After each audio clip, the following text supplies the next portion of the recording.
Hey, this is Nick with Ultimate Motorcycling. We just got wrapped up riding the 2018 Triumph Bonneville Speedmaster. This is the latest iteration of the revamped Bonneville line that came out a couple years ago. And this is based directly on the very popular bobber lineup.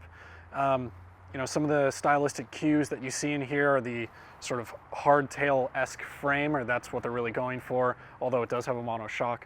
But we just wrapped up the day in Carlsbad, California. We tackled some urban environments, the type of stuff that someone's going to be really getting into on this bike.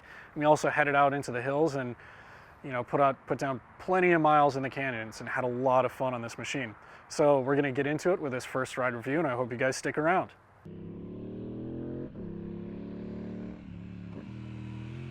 Okay, so first things first, let's talk about the 1200cc HT parallel twin engine. This is the same engine that's found in the Bobber and the Bobber Black. It's the same power plant that's found in the T120 with a few subtle changes, mainly to deliver more torque lower in the RPM band. So it has different fueling characteristics and so forth. And that's something that I'm really glad that they carried over from the Bobber into the Speedmaster.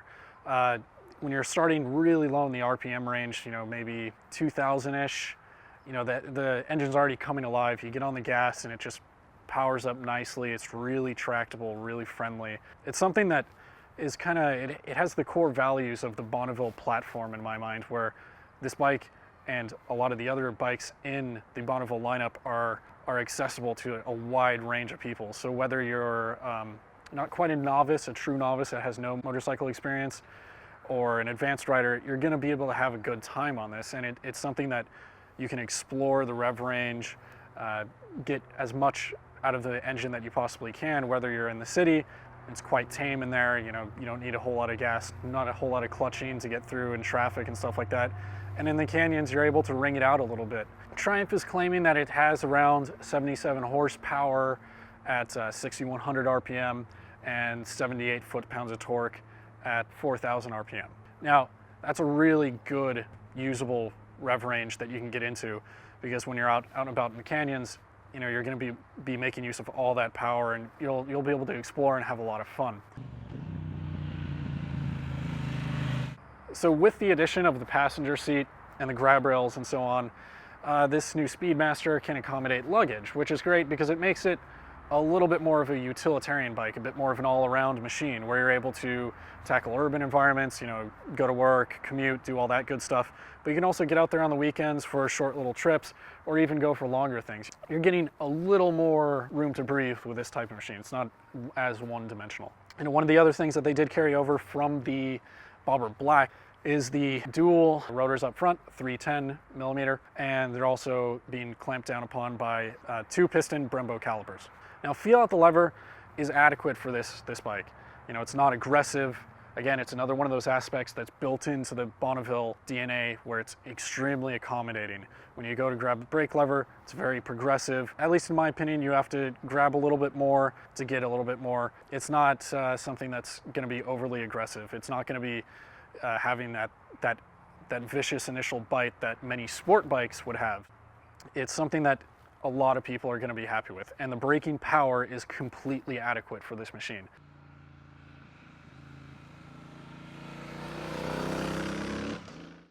So a couple other little changes that they did specifically for the Speedmaster is the new 3.2 gallon tank. Triumph is claiming that you should be getting around 50 miles per gallon. That gives you a range of something about 160 miles, and that's in optimal conditions. But the thing has a decent amount of range, so you're going to be able to, again, get out there and do a little bit of touring, that sort of thing, and it's going to be pretty economical in terms of spending some dollars at the pump. One of the revised aspects of the Speedmaster is the fork and the shock. So to accommodate higher weight tolerances and that sort of thing, they've actually moved to a 41 millimeter KYB fork in the front and a single monoshock manufactured by KYB in the rear. Obviously, it's not a hardtail. We have rear suspension. helps the bike handle quite well and deal with bumps and all that. But you do have spring preload adjustment. So while you don't have rebound or compression damping adjustments, you do have a little bit. So if you need to carry a passenger or luggage and so on, you can stiffen up the spring in the rear and go for that, and that'll help you out. So spring rates have been revised along with the damping characteristics. And more importantly, the front fork is now endowed with a cartridge style internal setup. So this bike as a whole, it's a little bit interesting because when I walked into this, I expected it to be quite plush and very in line with an old school kind of cruiser mentality, and it's not. It's quite comfortable. There's no doubt about that. But it's very poised and balanced. So even under hard braking or going over various potholes and things like that, the rebound and damping characteristics, it doesn't transfer a lot of energy into the rider. So one of the greatest strengths in the Speedmaster is that it handles really well. Whether at low speeds or moderate speeds for this type of machine, it takes almost no effort to turn. All you need to do is a little bit of subtle suggestions, and you just kind of tip in, nice and easy. The Speedmaster is going for a classic British custom machine, more of a cruiser type thing. So it does have the forward controls. That's what Triumph is calling them. Now, it's not a true forward control in the American cruiser sense. It's your legs are not fully extended. In fact, you can still put a decent amount of weight through your legs. So unlike many American cruisers where the lower half of your body is sort of eliminated from the equation, these forward controls still allow you to, one, drive weight either through the outside or inside peg when you're cornering, and it gives you a little bit more ability. That's something that I really appreciate. Another interesting fact is that you can actually swap from the forward controls to the mid controls. So say you're interested in the Speedmaster, but you like the aspect of the bobber and bobber black with the mid controls, you can actually just get those components and swap them directly. They bolt right up according to Triumph. That said, there are some actual benefits to having the forward controls. It's a more relaxed position. So if you're going for a more casual stance, that's something that you could think about. Either way, the ergonomics on this bike, that's essentially what defines it as the Speedmaster. It's part of its more casual, classic vibe that Triumph has going on for this particular machine. Supplementing that more classic vibe is the swept back handlebars.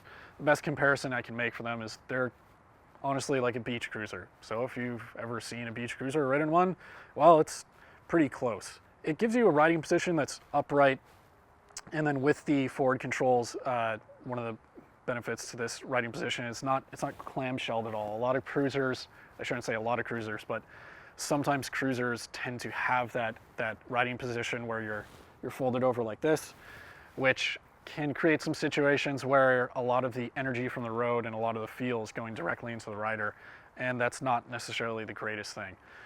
In this case, I stand at 5 foot 10 inches, 32-inch inseam.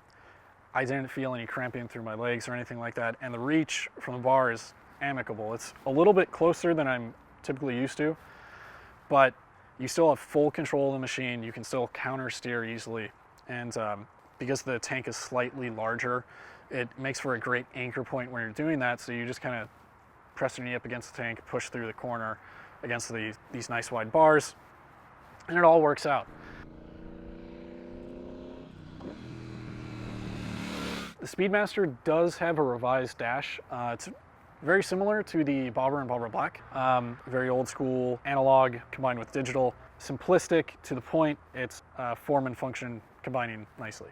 Going along those lines and aiding kind of everything is the 5-inch LED nacelle headlight, as Triumph refers to it. It's combining the modern with the classic looks, the round headlight, but it's an LED, and daytime running headlight and so on. Triumph is, in particular with the Bonneville lineup, has really been able to capture modern performance and technology and classic styling because, well, Triumph sort of pioneered this look.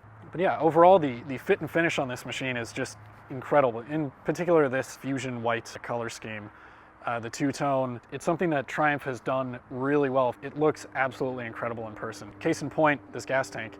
the pinstriping is all done by hand. Each guy that actually does the pinstriping, they sign their name on the bottom of the tank. You'd have to pull the tank and actually see the dude's name, but it's something that makes it a little bit unique and it's kind of cool. But again, it goes back to the fact that the fit and finish here really is that good. So Triumph has done a great job in that department. And if you look at the 1200cc parallel twin engine, all of the brass bits and all of the other add-ons that you can get, it's something that really stands out because they're putting a lot of effort to make this bike not only function very well, but be incredibly attractive.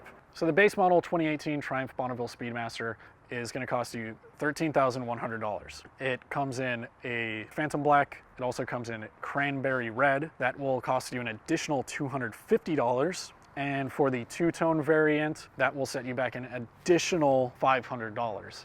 Now, if I were spending the money, I would go in for this no matter what. It looks absolutely awesome in person. That actually is worth $500 to me. This is Nick with Ultimate Motorcycling, and always reminding you guys to be safe out there. And as always, if you guys have any questions or comments, go ahead and drop them down below and we'll get you some answers. Take care, guys.